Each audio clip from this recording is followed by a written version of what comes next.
Todos entendemos que la religión falsa es un engaño condenador.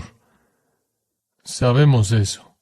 También sabemos que Satanás es un ángel de luz. Por lo menos él se disfraza como un ángel de luz y sus ministros también se disfrazan como ángeles de luz.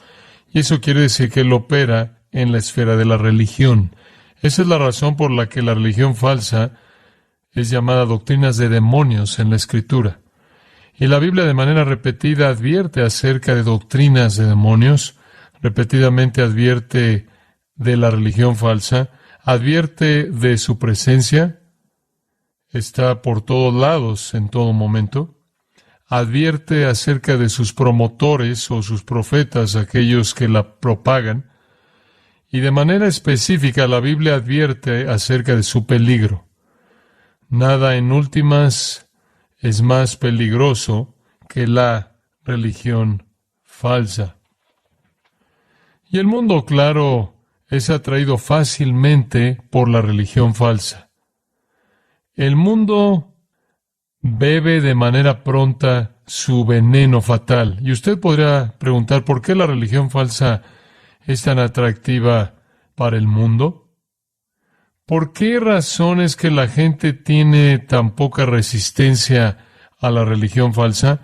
¿Por qué es que la religión falsa domina de manera tan amplia a nivel global? Y la respuesta es esta: porque el mundo entero está en la mano del maligno, como dice 1 de Juan 5.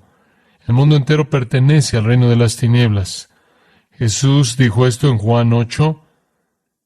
Él dijo, versículo 43, ¿por qué no entendéis lo que yo digo? Es porque no podéis oír mi palabra. ¿Por qué? Vosotros sois de vuestro padre el diablo, y los deseos de vuestro padre queréis hacer. Él ha sido homicida desde el principio y no permanece en la verdad, porque no hay verdad en él. Cuando él habla mentira, de su propia naturaleza habla, porque él es mentiroso y padre de mentiras. Pero debido a que yo hablo la verdad, no me creéis. Y después Jesús dijo esto: el que es de Dios, las palabras de Dios oye. Por esta razón no las oyen, porque no sois de Dios. La razón por la que el mundo es tan susceptible a la religión falsa es porque, por naturaleza, los pecadores no pueden oír la palabra de Dios. Se resisten a la verdad, no se resisten a las mentiras. Siguen a su padre el diablo, quien es mentiroso y padre de mentira. Para todos los que están en su reino, no se resisten a las mentiras. Y entonces el mundo entero cree mentiras religiosas y no tiene la capacidad de rechazar las mentiras porque no puede rechazar al mentiroso. Esa realidad se encuentra detrás del texto que queremos ver el día de hoy. Mi preocupación no es con qué facilidad la gente es llevada a la religión que condena. Mi preocupación es cuán difícil es para la gente abrazar la religión verdadera. Es fácil para la gente incrédula caer en la religión condenadora. Eso es natural para ellos. Es difícil para la gente no salva abrazar la religión verdadera de Dios. No es natural para ellos. Es, dicho de otra manera, fácil para la gente seguir las mentiras de Satanás al infierno. Es muy difícil que la gente siga la verdad de Dios al cielo. En el Sermón del Monte, este sermón famoso que ocupa Mateo 5, 6 y 7, nuestro Señor está presentando un contraste entre la religión verdadera y la religión falsa. Y necesito decir desde el principio que la religión falsa que él está presentando a manera de contraste con la religión verdadera no es alguna forma de religión pagana, sino que más bien es religión que dice estar basada en la Escritura. Lo que es una forma falsa de religión del Antiguo Testamento. Este es el peor de los engaños. Cuando usted está así de cerca de la verdad, usted está tratando con la revelación en sí de Dios, pero usted la ha torcido y la ha convertido en una religión falsa.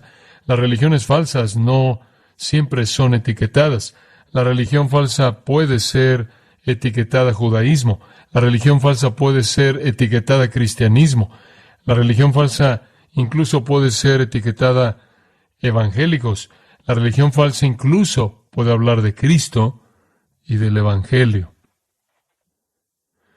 El Sermón del Monte está diseñado para desenmascarar la forma falsa, la adulteración de la religión bíblica verdadera que fue practicada por los judíos bajo el liderazgo de los fariseos y los escribas. Y el punto distintivo claro del sermón se encuentra en el capítulo 5, versículo 20. Porque os digo que si vuestra justicia no fuere mayor que la de los escribas y fariseos, no entraréis en el reino de los cielos. Los escribas y los fariseos eran los promotores de la religión del Antiguo Testamento, por lo menos por su definición, pero la habían convertido en una religión de justicia por obras, en donde usted se gana su camino al reino de los cielos. Los escribas y los fariseos eran los legalistas más quisquillosos del planeta, basaban todo lo que hacían en el Antiguo Testamento, la revelación divina de Dios, y por muy justos que eran, no tenían el tipo de justicia que les permitiría entrar al reino de los cielos. Y entonces nuestro Señor dice, a menos de que vuestra justicia sea mayor que la de los escribas y los fariseos, no entraréis en el reino de los cielos. Bueno, ¿qué tan justo tiene que ser usted? Al final del capítulo 5 lo expresa de esta manera, versículo 48. Sed pues vosotros perfectos, como vuestro Padre que está en los cielos es perfecto. ¿Quiere usted entrar al reino del cielo por las obras? Entonces sea perfecto. ¿Qué tan perfecto? Tan perfecto como Dios es. Para ganarse su entrada al cielo, usted tiene que ser tan perfecto como Dios. La religión falsa del judaísmo consistía en que usted se podía ganar su entrada al cielo mediante su justicia, mediante sus obras, mediante sus actividades religiosas. El sermón está diseñado para mostrar la insensatez de eso. Y Jesús de manera sistemática ataca todos los aspectos de ese judaísmo falso y desmantela todos ellos y los aplasta bajo el peso de lo corto que ellos quedaban. Y esencialmente les dice, en lugar de estar orgullosos por sus méritos religiosos, necesitan verse a sí mismos como pobres en espíritu. Necesitan llorar, necesitan ser mansos y humildes, necesitan tener hambre y sed de una justicia que no tienen, necesitan ser misericordiosos, necesitan ser puros de corazón, necesitan ser pacificadores. Esas son todas las bienaventuranzas.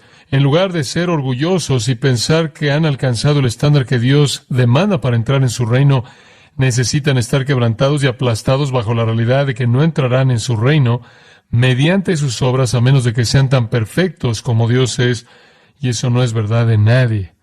Entonces, realmente, desde el capítulo 5, versículo 1, hasta el capítulo 7, versículo 12, nuestro Señor presenta un contraste entre la religión falsa de los judíos con la religión verdadera, la religión de las obras en contra de aquella de la fe. Después Él llega a una advertencia final. En el capítulo 7, versículo 13, este es el final de este gran sermón. Y Él comienza al decir esto. Versículo 13, entrad por la puerta estrecha, porque ancha es la puerta y espacioso el camino que lleva a la perdición, y muchos son los que entran por ella. Porque estrecha es la puerta y angosto el camino que lleva a la vida, y pocos son los que la hallan. Aquí él señala que es difícil para los pecadores salir de las mentiras de la religión falsa. Es difícil para aquellos que han sido engañados, cuyas mentes han sido cegadas por Satanás, venir a la verdad. Es difícil. ¿Por qué? Bueno, puede ver lo que acabamos de leer. Pocos son los que la hallan. No es visible de manera inmediata. Es difícil de encontrar, y no solo eso. La puerta es pequeña, es difícil de entrar, y no solo eso, sino que cuando usted entra, el camino en sí es difícil. Es difícil de encontrar, es difícil entrar, y es difícil seguir.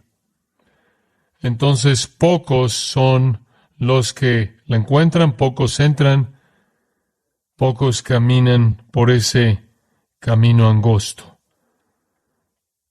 Son mantenidos afuera por su propio pecado, son mantenidos afuera por su propia ceguera, y son ayudados y apoyados en eso por falsos profetas que inmediatamente son presentados en el versículo 15. Son los que están vendiendo boletos en el camino espacioso que lleva a la perdición.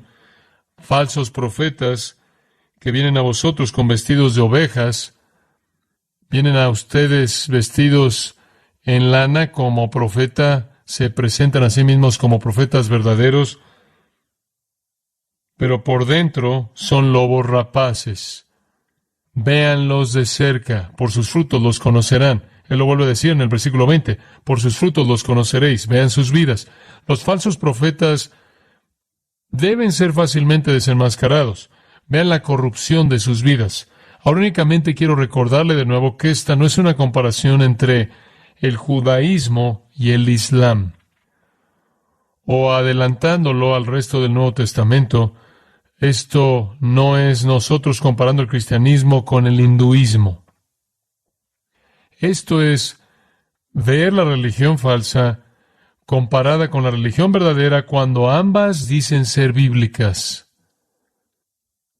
Entonces usted puede estar cerca de la religión verdadera del judaísmo, cerca de la religión verdadera del cristianismo, y estar en el camino espacioso que lleva a la perdición.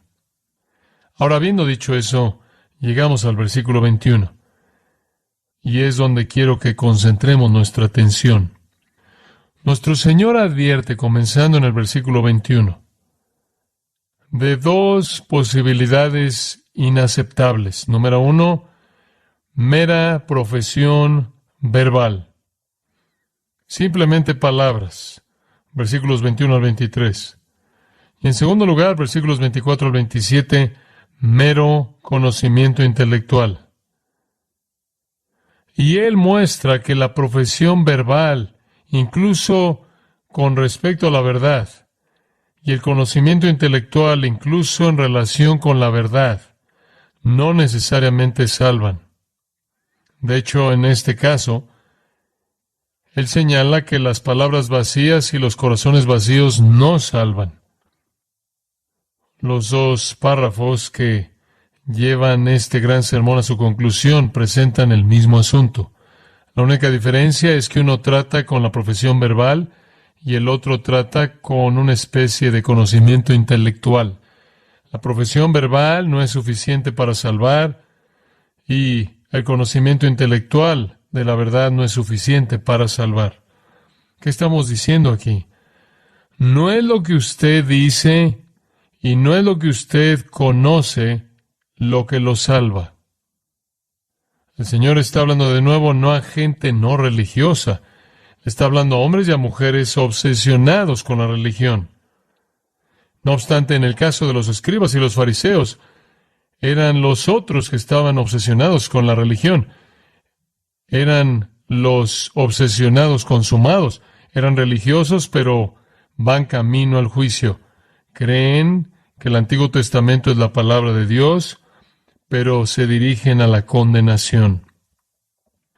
En las palabras de Pablo, tener una forma de piedad, sin la realidad, sin el poder.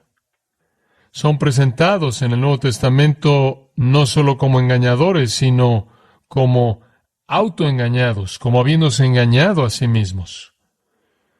Eso todavía es una realidad en la actualidad. La gente como los fariseos y los escribas, conectados con la religión correcta, conectados con alguna forma de cristianismo, pero totalmente carentes de la justicia verdadera de Dios que viene mediante Cristo.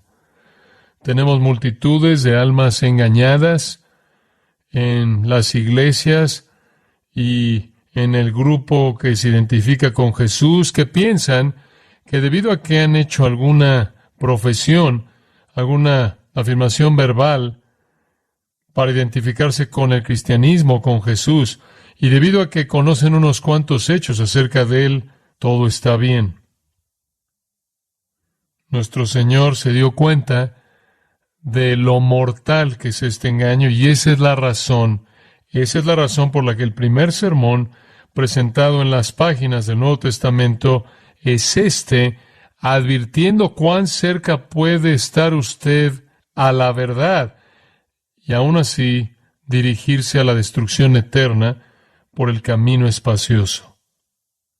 Ahora, lo que es impresionante acerca de esto se encuentra en la palabra muchos.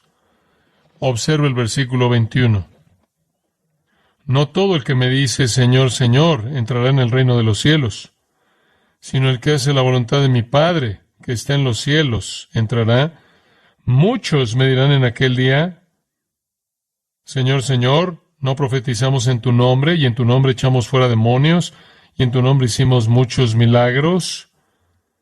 Y entonces les declararé, nunca os conocí, apartaos de mí, hacedores de maldad. Muchos se aparecerán en el juicio final, en un estado de autoengaño total. Son los mismos muchos, de regreso al versículo 13. Entrad por la puerta estrecha, porque ancha es la puerta y espacioso el camino que lleva a la perdición, y muchos son los que entran por ella. Muchos entran al camino de la destrucción, muchos caminan por el camino de la destrucción, y muchos se aparecen al final del camino de la destrucción. ¿Y qué dicen al final? ¿No creímos en ti? ¿Te rechazamos? No, dicen, Señor, Señor, hicimos todo esto en tu nombre, solo para oír, nunca os conocí. Esta es la más aterradora de todas las posibilidades, que usted está así de cerca y usted está perdido. Muchos, pocos, por otro lado, encuentran el camino angosto. Podemos concluir simplemente a partir del uso del Señor de esas palabras que la mayoría de la gente que tienen algún apego, alguna identificación al cristianismo están engañados, debido a que muchos afirmarán a Cristo, pero no serán conocidos por Dios, y pocos, de hecho, encontrarán el camino estrecho. Creo que esa es una conclusión apropiada. Muchos son como las vírgenes en Mateo 25, esperando que llegue el novio.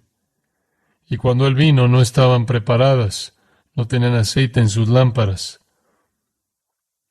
Pensaban que estaban seguras, eran parte de el cortejo de la boda. Fueron seleccionadas para estar ahí. El día del juicio para ellas fue una sorpresa terrible. Creo que la mayoría de la gente que dice que son cristianos o que tiene alguna conexión al cristianismo se encuentra en la categoría de los muchos. Los cristianos verdaderos son los pocos.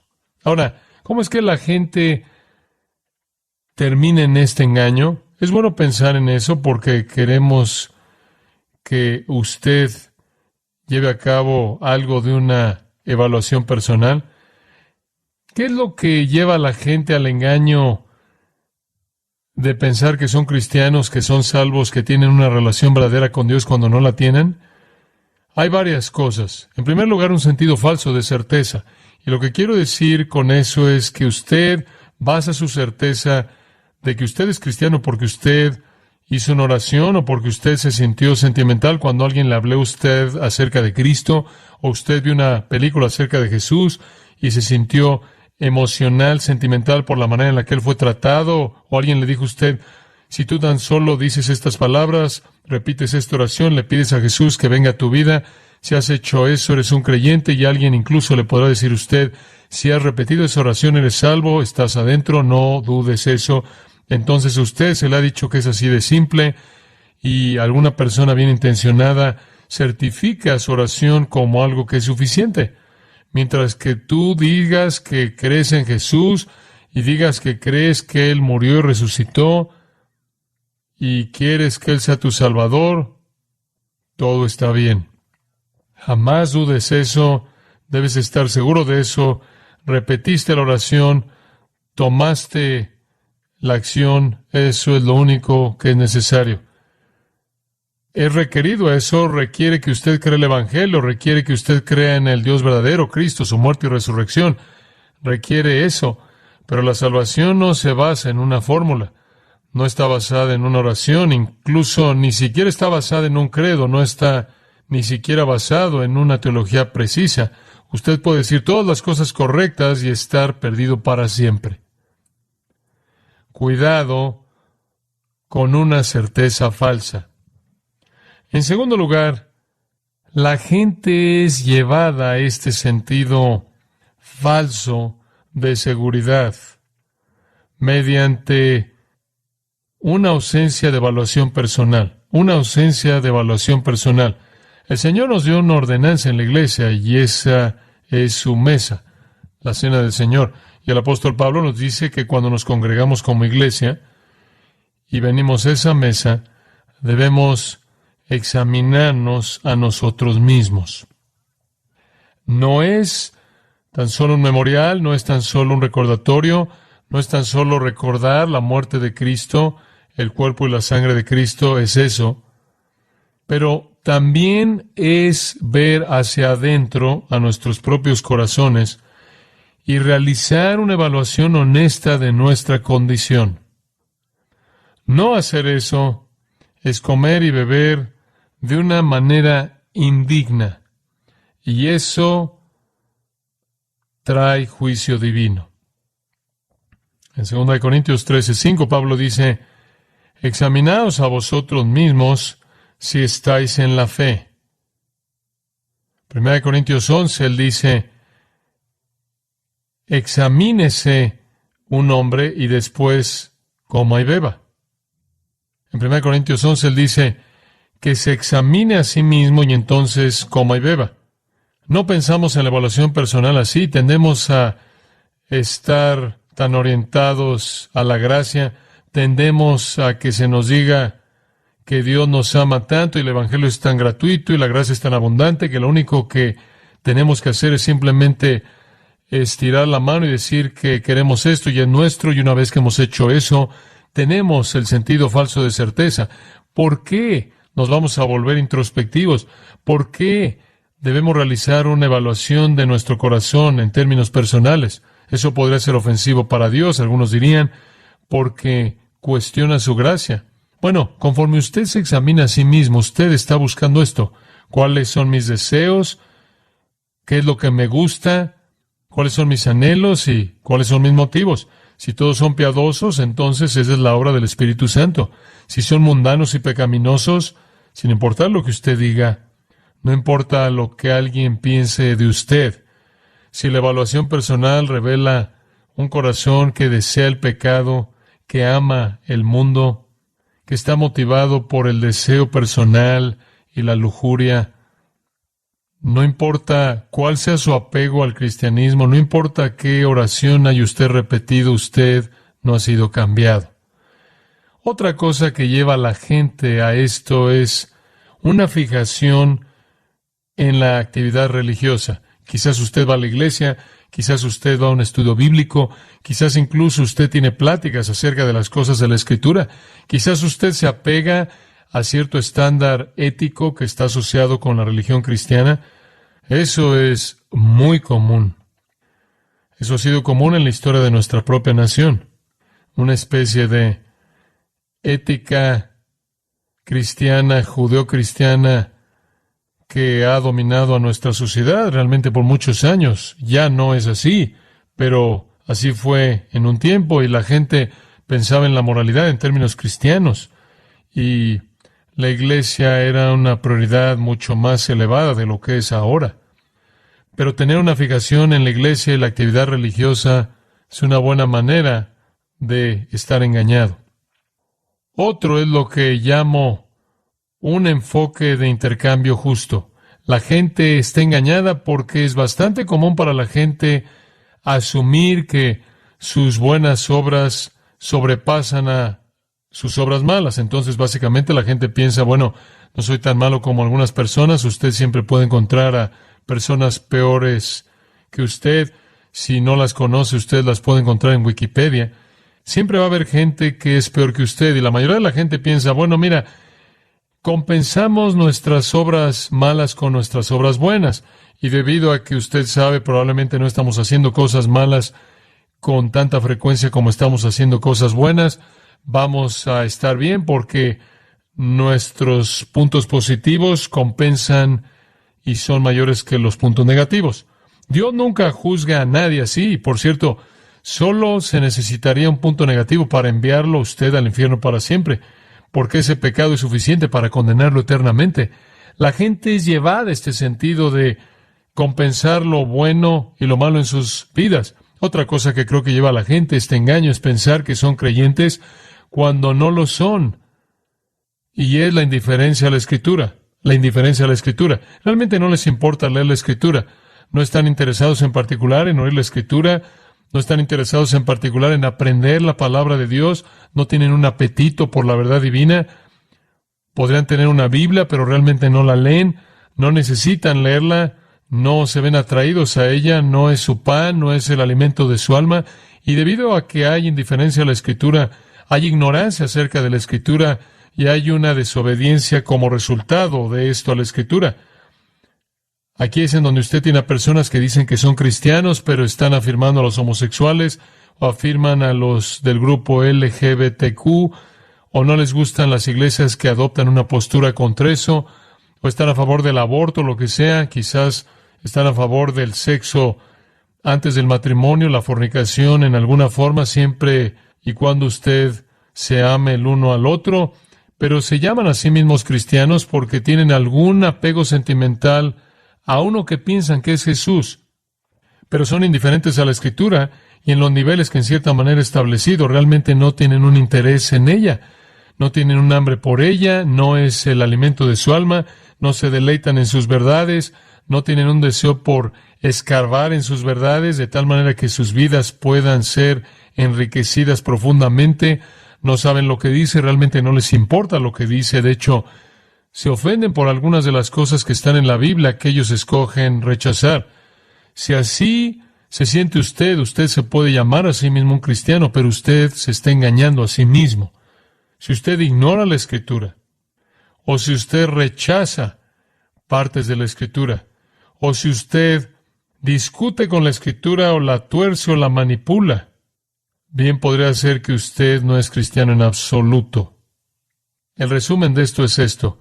Usted solo es un cristiano verdadero si usted entró por la puerta estrecha. Si usted entró por la puerta estrecha. ¿Qué es la puerta estrecha? Bueno, es como un torniquete. Usted no puede entrar con equipaje. Usted no puede meter nada por el torniquete. Usted entró con una actitud de arrepentimiento, bancarrota espiritual, la actitud de bienaventuranza, manso, humilde, quebrantado, confesando su pecado, viniendo en contrición, viniendo sin equipaje, con las manos vacías, como el himno antiguo, nada en mis manos traigo, simplemente a tu cruz me aferro. Usted viene penitente, debido a que su hombre interior, su corazón está quebrantado por su pecado. No es que usted tan solo quiera añadir a Jesús a su vida para que su vida sea más feliz. No hay un insulto más grande que decir, Señor, Señor, de manera apasionada, y ser un hipócrita. La realidad es que usted únicamente está en el camino angosto que lleva a la vida eterna si usted entró por la puerta estrecha. La gente engañada viene en varias categorías, por cierto. Algunos son superficiales. Se llaman a sí mismos cristianos porque creen en Dios o, entre comillas, aceptaron a Cristo, pero son ignorantes y no están comprometidos y son indiferentes a la Escritura y por lo tanto son desobedientes a la Escritura. Y después no solo están los superficiales, sino que están los involucrados.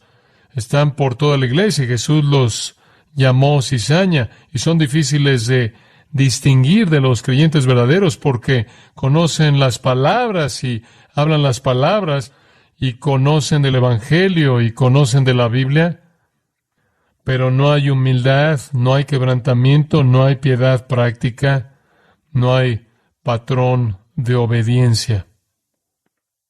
Entonces usted tiene a las personas que son superficiales, las personas que están involucradas, y después usted tiene a los hipócritas abiertos.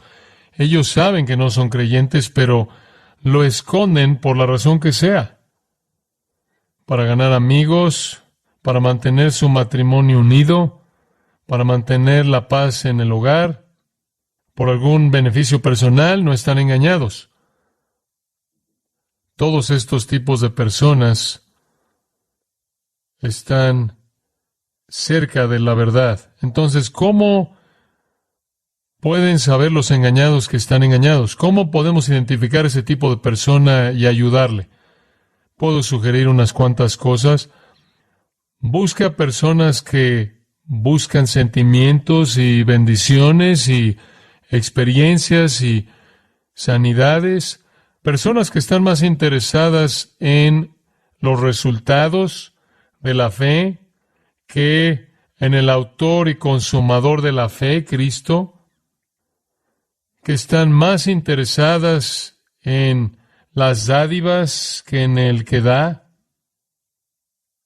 Busca personas que están más comprometidas con una denominación, cierta iglesia, cierto grupo religioso, cierta congregación, quizás más sociales que espirituales.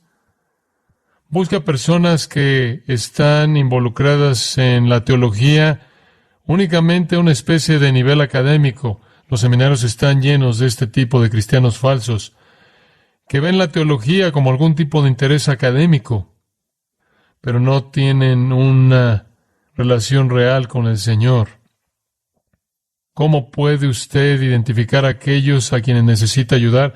Busca aquellos que quieren satisfacerse de manera excesiva en el nombre de la gracia, aquellos que se exceden de manera excesiva en satisfacer sus deseos en el nombre de la gracia.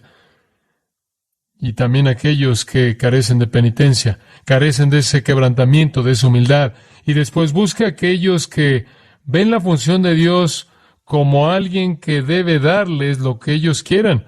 Usted ve a Dios como el que cumple sus deseos, en lugar de que ellos sean los que deben postrarse ante los deseos de Dios, los cuales al final son los mejores. Todos estos tipos de personas pueden estar engañados y probablemente están en el camino a la destrucción, pero piensan que van al cielo. Entonces nuestro Señor se dirige a la insensatez de las palabras vacías. Veamos el versículo 21.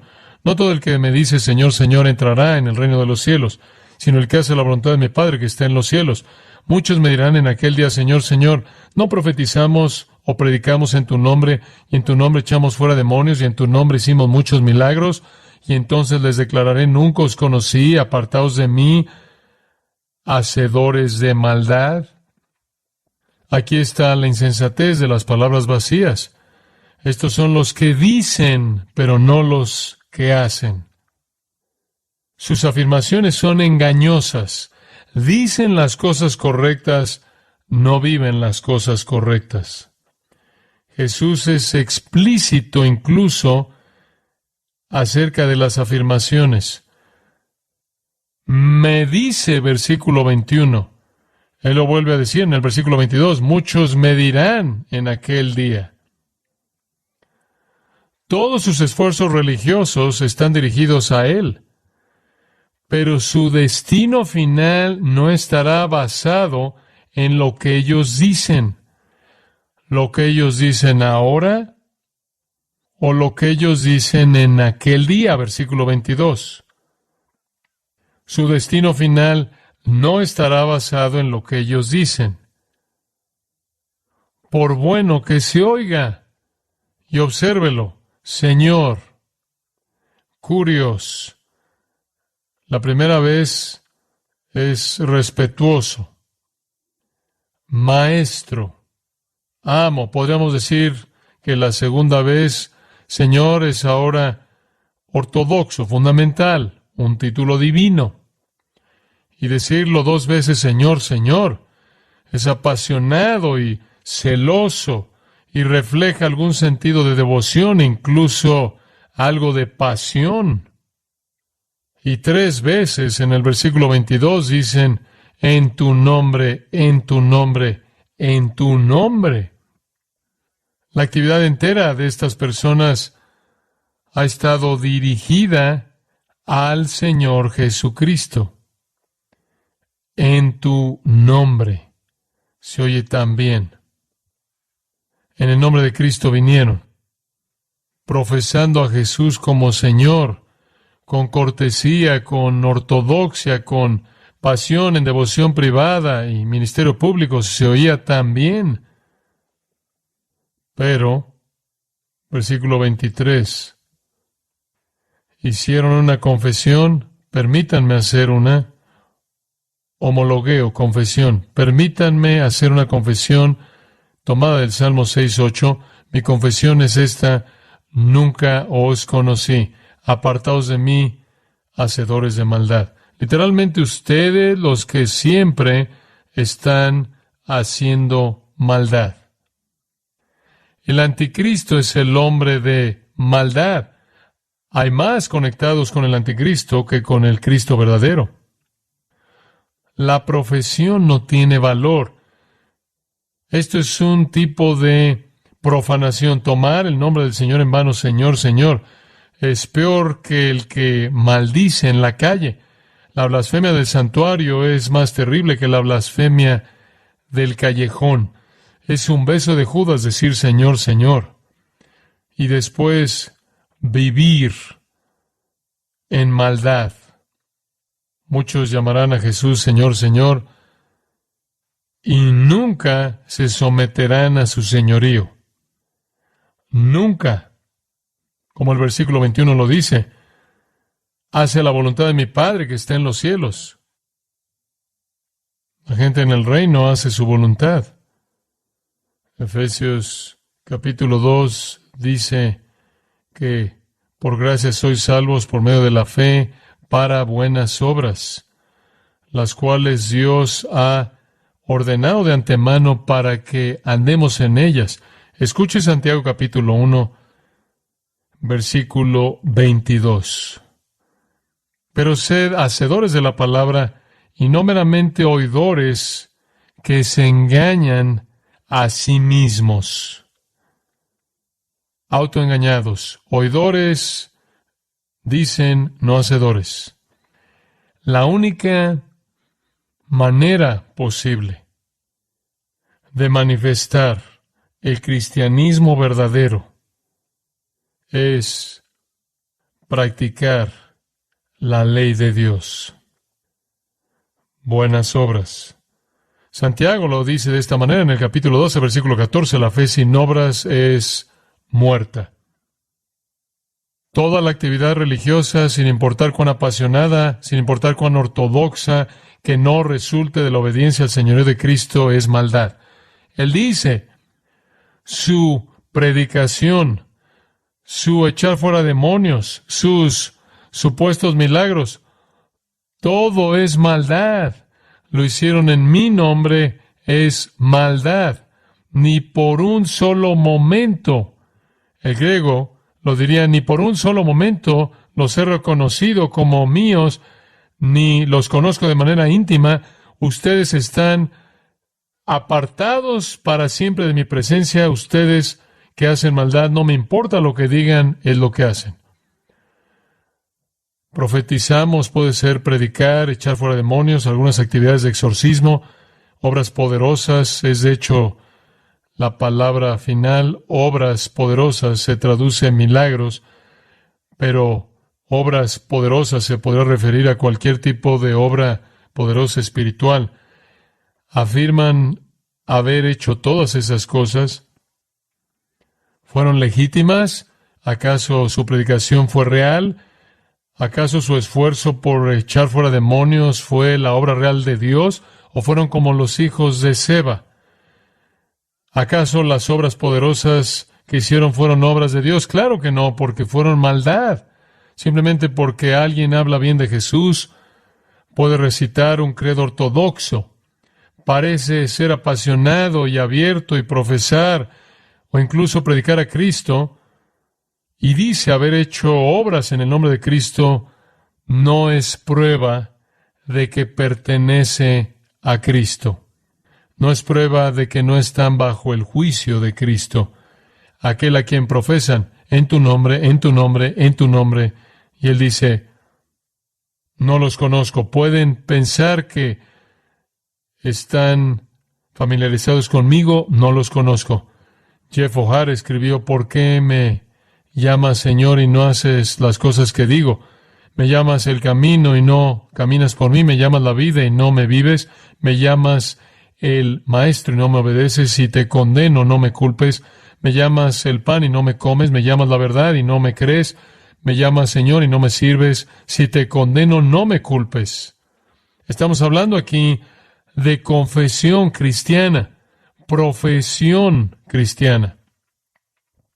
No se engañe. ¿Acaso usted tan solo está hablando palabras vacías y usted no tiene una relación real con Cristo? Si fuera real, se manifestaría en obediencia, obediencia amorosa, agradecida a la ley de Dios. Palabras vacías. Después él pasa a los corazones vacíos para concluir.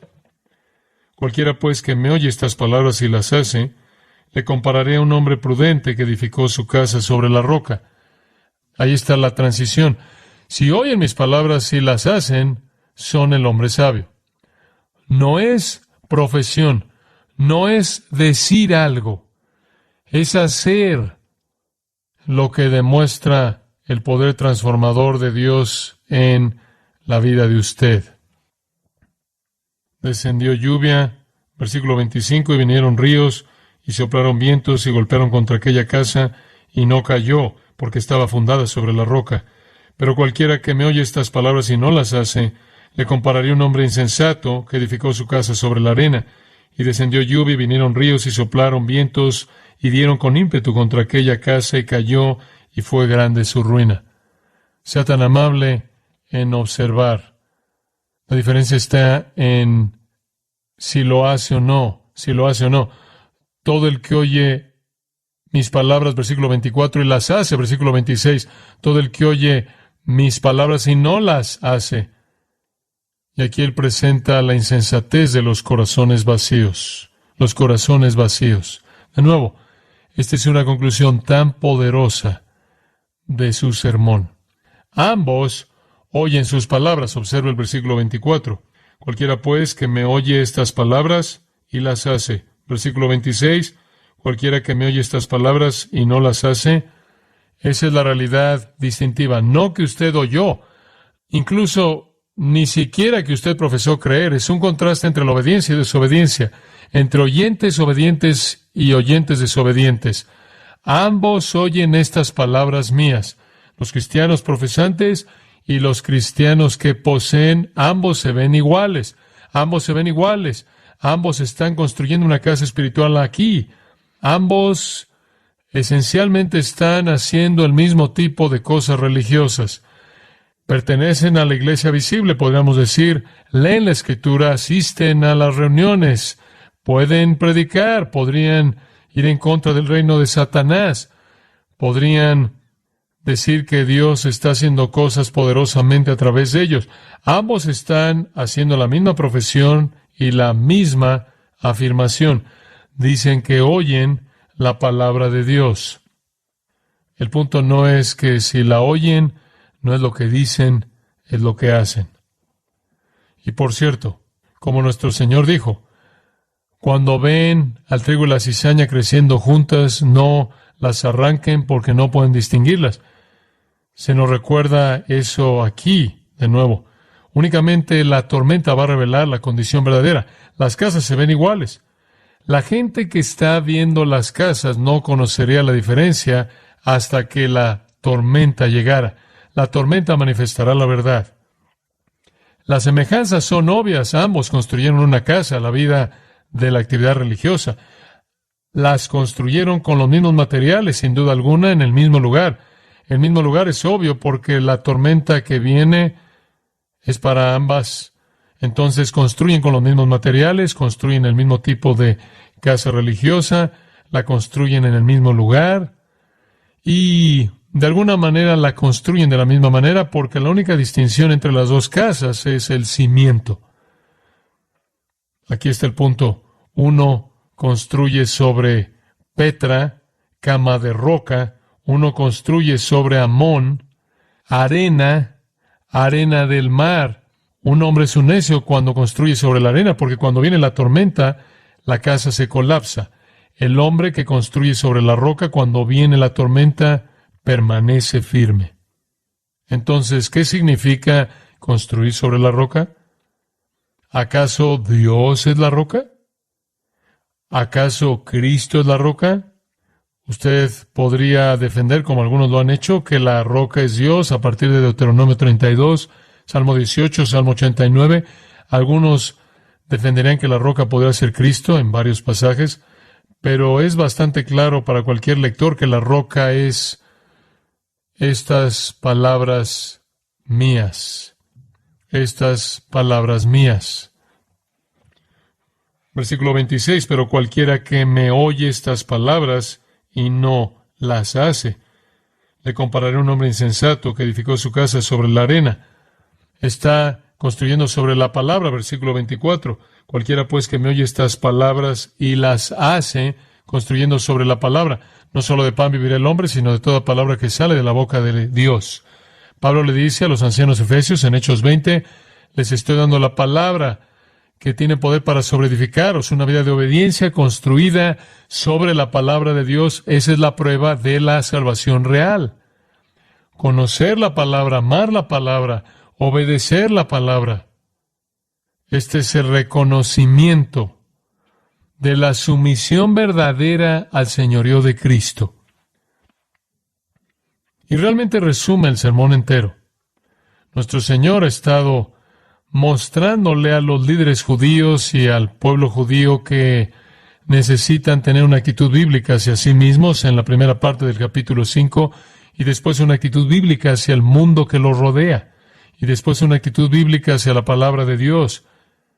Incluso él habla de ello de manera específica en el capítulo 5, y después una actitud bíblica con respecto a la moralidad verdadera que no solo se lleva a cabo en la conducta, sino se remonta al corazón, y después una actitud bíblica hacia sus palabras, capítulo 5, sus actos, capítulo 5, sus motivos en la religión, capítulo 6, y después en el capítulo 6, una actitud bíblica hacia el dinero, las posesiones, la gente. A menos de que esas actitudes bíblicas sean evidentes en cómo vive su vida, usted está engañado. Usted está engañado. Y quizás usted no pueda ser distinguido de nadie más hasta que la tormenta venga. Usted debe construir sobre la roca, usted debe construir sobre la palabra de Dios. Ahora observe algunas de las diferencias. Uno construyó a la manera fácil, podríamos decirlo, y el otro de una manera difícil. Es fácil construir sobre la arena, no hay mucho que preparar, usted no tiene que escarbar, es como la puerta ancha, el camino espacioso. ¿Por qué la gente construye sobre la arena? ¿Por qué estarían apresurados y tomarán un atajo y buscarán resultados rápidos? Los insensatos siempre están deprisa. Apresúrate, hazlo rápido. Repite esta oración, muévete.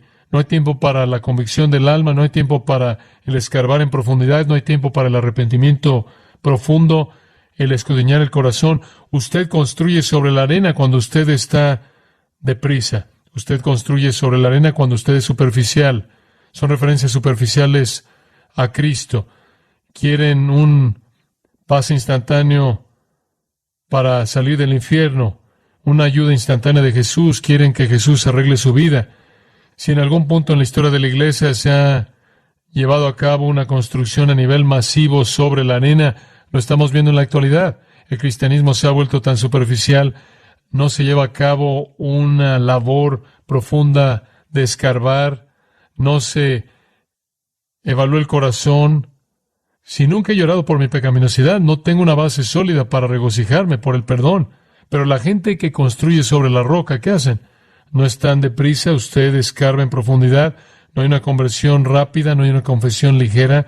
Lucas 14 dice que hay un cálculo profundo y una evaluación de corazón del costo. Hay personas que piensan que son salvas antes de que siquiera sepan lo que es estar perdido. Aquellos que construyen sobre la roca dan su máximo esfuerzo, calculan el costo, entienden que tienen que aborrecer a su padre y a su madre, a su hermana y hermano, aborrecer su propia vida.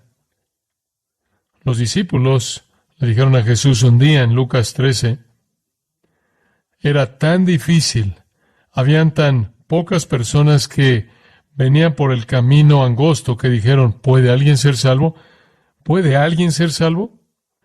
Hubo casi una especie de desesperanza por la salvación, porque habían tantos en el camino espacioso, y nuestro Señor respondió a eso. Dijeron en el versículo 23 de Lucas 13, Señor, ¿son solo pocos los que están siendo salvos? Y Él les dijo, esforzaos por entrar por la puerta estrecha, porque hay muchos, os digo, que buscarán entrar y no podrán. Eso podría oírse como una afirmación extraña. Usted rara vez escucha a alguien decirle a alguien que no es cristiano, si quieres ser cristiano, necesitas esforzarte, necesitas agonizar, esa es la palabra, agonizar, necesitas luchar, necesitas negarte a ti mismo, tomar tu cruz, necesitas separarte del mundo y del pecado y de la gente que te tiene en sus manos, necesitas abandonar todo, necesitas deshacerte de todo lo que es de la esfera de las tinieblas. Este es trabajo que aflige el corazón, pero ese es el tipo de situación que sucede en el alma de uno que está construyendo sobre la roca. Hay muchas casas sobre la arena. ¿Cuál es la tormenta? La tormenta es el juicio final. El que construyó sobre la roca se vació a sí mismo de la justicia personal, la autosuficiencia, sabe que no tiene nada para recomendarse ante Dios, abrumado por su pecado, y hace el esfuerzo máximo en la fortaleza del Señor para colocar la palabra de Dios en su corazón para que no peque. Él está interesado en el amor genuino, en su relación con el Señor. Él es humilde, Él es amoroso, Él es obediente, Él no construye sobre visiones y experiencias, Él construye sobre la palabra de Dios, Él construye para la gloria del Señor, no para su propia satisfacción. El día del juicio viene, la prueba final, y su casa permanece en pie. Mientras que la casa de aquellos que construyen sobre la arena, que son las mismas personas como los muchos que dicen, Señor, Señor, y los muchos que dicen, hicimos esto y aquello en tu nombre, van a encontrar que todo se colapsa. Podrían ser respetuosos de Cristo, podrían tener teología ortodoxa, podrían ser apasionados, podrían estar activos en la religión pública, podrían estar ocupados construyendo una vida religiosa adyacente a otros que son creyentes verdaderos, solo para que sea destrozada en el juicio después de que cae porque no hay cimiento, y el cimiento es obediencia a estas palabras mías. Vive en una vida bíblica. Espero que usted pueda decir con el escritor del himno, lo voy a cambiar un poco, Mi casa está construida en nada menos que la sangre y la justicia de Jesús. No me atrevo a confiar en el marco más dulce, sino apoyarme de manera completa en el nombre de Jesús. Sobre Cristo, la roca sólida, estoy de pie. Cualquier otro suelo es arena movediza. Cualquier otro suelo es arena movediza. Proverbios 30, versículo 12 dice esto: «Hay generación limpia en su propia opinión, pero no se ha lavado de su inmundicia». Entonces vea su propio corazón y pregunte: ¿en dónde estoy? ¿Soy uno de los que están construyendo sobre la arena porque no estoy construyendo sobre la palabra de Dios y una vida de obediencia a su palabra? Esta es una invitación y es una advertencia, y fue contundente, y debe serlo. Y la respuesta, versículo 28. Y cuando terminó Jesús estas palabras, la gente se admiraba de su doctrina. Se admiraba, estaba literalmente fuera de sí, sorprendida, asombrosa. Dicho de manera coloquial, lo que dijo los dejó boquiabiertos. Boquiabiertos.